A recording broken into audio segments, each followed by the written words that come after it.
channel. I'm Blessing Mariah. For those who are just tuning in, welcome, welcome, welcome. You guys know I can never start this video seriously, but yeah, thank you if it's your first time watching one of my videos. I really appreciate it. If it's not your first time, here's a big hug because I appreciate you supporting and watching another one of my videos. Today's video is called Instagram 101. So this is actually a requested video by one of my Snapchat friends. She asked me to make a video about how to get your juice back on Instagram, and I just changed it up a little bit and called you Instagram 101 just to give you the basics of Instagram, like how to take a picture, how to edit a picture, when to post, and most importantly, the caption. Caption Game is people's caption games lately been on some other shit. Some girl was like, I'm feeling like Floyd in this Mayweather, and I was like, oh, she's slick. But yeah, I'm gonna give you guys the basics of how I work with my Instagram. I'm not saying that I'm professional, but I think I'm pretty good at the Instagram game. I think I'm decent. So this is a requested video and I was happy to make it, so let's get to it. So step one of Instagram pictures is taking the actual photo. Where you gonna post if you have nothing to post? So with pictures, I'm big on backgrounds. A background of a picture can make or break the picture, because basically, okay, first of all, colors. Make sure your background doesn't mess around the colors of your outfits. If you're wearing green or something with green, don't take a picture in front of a bush or next to trees. You will get distracted by the trees in your shirt and not actually the person in your face, and you looking good in the picture. So your background, make sure you pick backgrounds that really reflect and really don't take over you, but they compliment you, if that makes sense. A very important thing about pictures, whether it's selfies or a regular picture, is lighting. So with a selfie, I always take a picture next to my window, because natural sunlight is the best sunlight, especially if your face is beat, ladies. Natural sunlight does you freaking justice. Right now, I'm recording without my ring light because there's still sun from outside coming into my room, so I just didn't bother even putting my ring light on. But if I am taking a picture at nighttime and my light in my room is pure trash, I'll take my ring light out and put that on. But during the day, I hardly use my ring light because it's just too much lighting, because sunlight and your ring light, that's just a lot of lighting. But if you're taking a full body picture, make sure your photographer is facing, you are in front of the sun. When you take a picture, you're looking at the sun and the sun's not behind you. For that reason, if I take a picture like this and the sun is right behind you, it's gonna reflect and mess up the picture. My hardest thing when taking pictures, full body pictures, is poses and how to do my face. With a selfie, you're looking at yourself, so you know how you look with the selfie. But with the full body picture, my face is looking dumb as hell. I'd be like, these are so freaking ugly. I'd be so mad at myself, why can't I take a decent picture? But it's all about, so the way I overcome that is I have my photographer, whoever my photographer is for the day, my friend, my mom, my little sister, just have them keep clicking the little button. I just keep moving. I just keep off guards are the best pictures ever. So you just have them keep snapping you, make them faces, you do. And out of 100 pictures, one of them will look great. I'm telling you guys, take 100 pictures and 1 or 2, if you're really cute, maybe 3, will come out popping. You can't expect your pictures to come out the best at the first time, unless you're a supermodel. Shit, do you? But me, it takes 101 flicks to even come out for one to be nice. So again, have the person keep just snapping, things like that. So you basically get a good picture sooner or later. Another pet peeve of mine is having a horrible photographer. I know certain friends and I know certain people who I know get to take pictures bomb. So I'll always look for them. Sometimes some people don't even taking pictures right. They be like this, not caring. Care about your person's photo. Care it's your photo. Put some consideration in taking these photos right, because Instagram is it's serious. Okay, so you don't want to have someone who doesn't care about pictures, because you can just tell when someone's snapping this is not annoying. Just take the camera away from them, because they're not here for your best interest. They're not. They don't want to see you fucking get them likes. They don't want to see you get them likes. So that show's canceled. Cancel that person out of your photography list, because they're not cutting it. So now on to step 2 or part 2, whatever you want to call it, is editing the pictures. So I remember when Instagram first started, they had these crazy filters with borders and stuff. We thought we was doing the D with them filters, but not no more.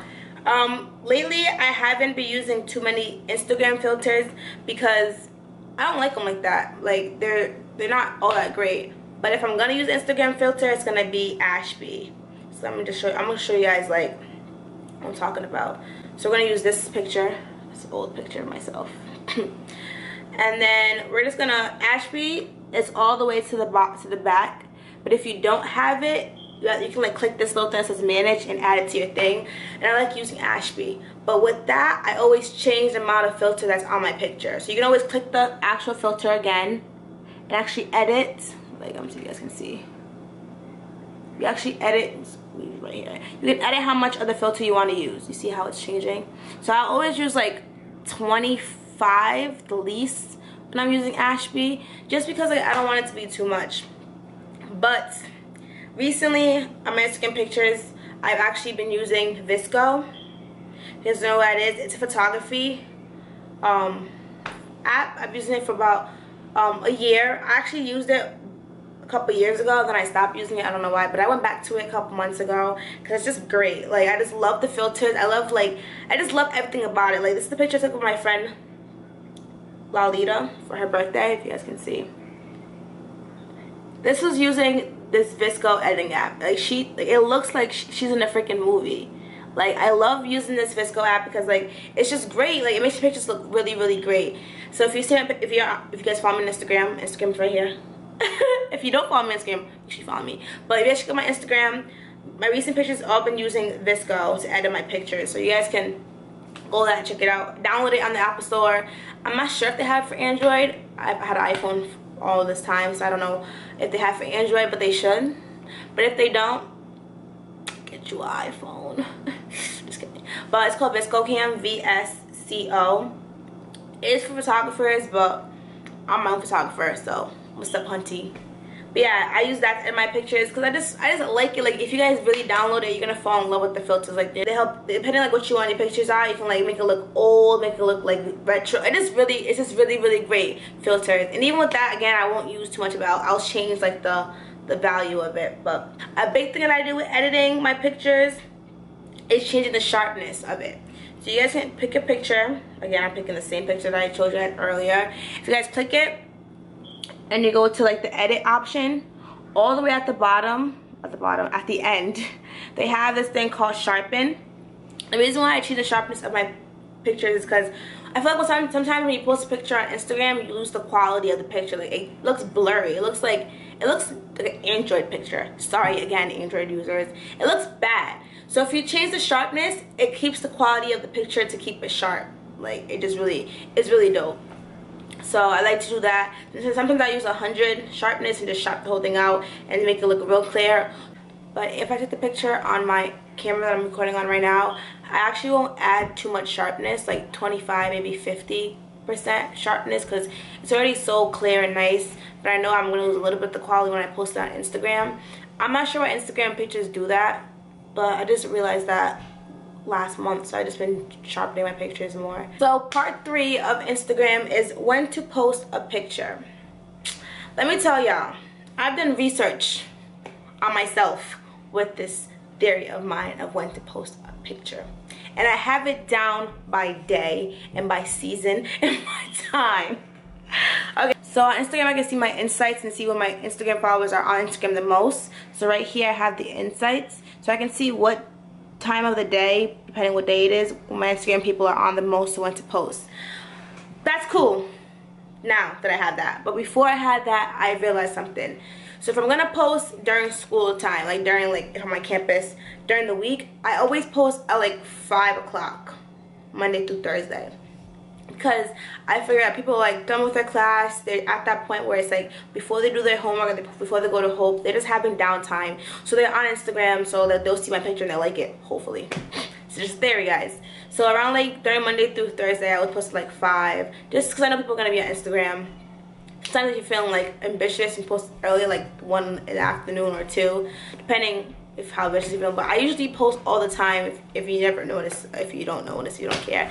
During the week at like 5 or 6, that's when I post. On the weekends, after 9 o'clock, it's freaking game. Like, people are like pre-gaming, so like likes be out the freaking door. People be bored, like getting ready to go out. The only times I ever post in the weekend is like 11, because like there's half people who aren't going out that night, grandmas, so they'll like my pictures. People who are in the club already bored, you know, just like 11 o'clock Friday through Saturday is perfect, like perfect, because like people just be on Instagram a lot on the weekends because you don't have no work, nothing to do. So people post a lot on the weekend, like to be on Instagram a lot on the weekends. But on Sundays, I realize on Sundays you can post any time of the day and you will get likes. Like another time like that is during the summertime. Like during the summertime, no matter what day it is, what time it is, you can post at any time and people will still like your stuff, because like during the summertime everyone's out of school, everyone's just probably watching Netflix, bored, doing nothing. So like during the summertime, post whenever you want, because like people are on Instagram. So seasons like summertime and wintertime, people are like bored, like, you know. But summertime around like the mid-afternoon, like 12 to like 3, I feel like everyone's actually doing something, like at the beach or doing something. So like that's probably iffy time to post. But I feel like in the morning of a summer day or at the nighttime summer day, fair game, post then. So that's really interesting. That's really what I've learned, is like there's a game to this, and it's a science to Instagram, and I'm still trying to learn it. I think I'm pretty good at it because I've done a lot of like, I've been doing pretty well on Instagram. So I mean, I'm not being cocky, I'm just saying, like, because I realized when to post, the perfect time to post is important, because you want people to see your stuff. The most important part about Instagram is your caption game. There's some pictures, they don't even need a caption. You can just drop it like, boom, here's this pic, like it, go home. Like if it's that hot picture, I wouldn't put a caption. I would let you to sit there, like, yeah, you see this. But if it's a nice picture, I can do a clever, like, I always go to Drake lyrics for my captions. Drake lyrics, like no matter what, you listen to a song from Drake and there's a caption there for your picture. It's crazy how much caption lyrics this guy makes every freaking year. Like, especially when he drops an album, all over Instagram is all Drake captions. Remember when More Life dropped? Everyone was like, more life, more everything. Like his songs are caption worthy all the time. Like it's just crazy. Like you don't need a caption sometimes, depending like the picture. If it's a selfie, I probably put like a cute emoji, or I just won't put it there. You know, it depends the picture and what I want people to get from the picture. But yeah, that's really it for this video. If you have any questions or like personal questions, you can just hit me up on my Instagram, Blessing Mariah. But if you like this video and it helped you, thumbs up. If it didn't, I'm sorry. Hope you guys like this video. Make sure you like, comment, and subscribe. And most importantly, if you want to, you can share it to your friends, because I think this is like really a video that anybody could use. And whoever's struggling, want to get their juice back, get your ex mad, or just step your game up on Instagram, film this video. I hope I helped you. And if I didn't, again, I'm not a pro at this. I try to do my experience for y'all, but hope you guys enjoyed. Thank you for watching. How many times I can tell you, baby, I love the way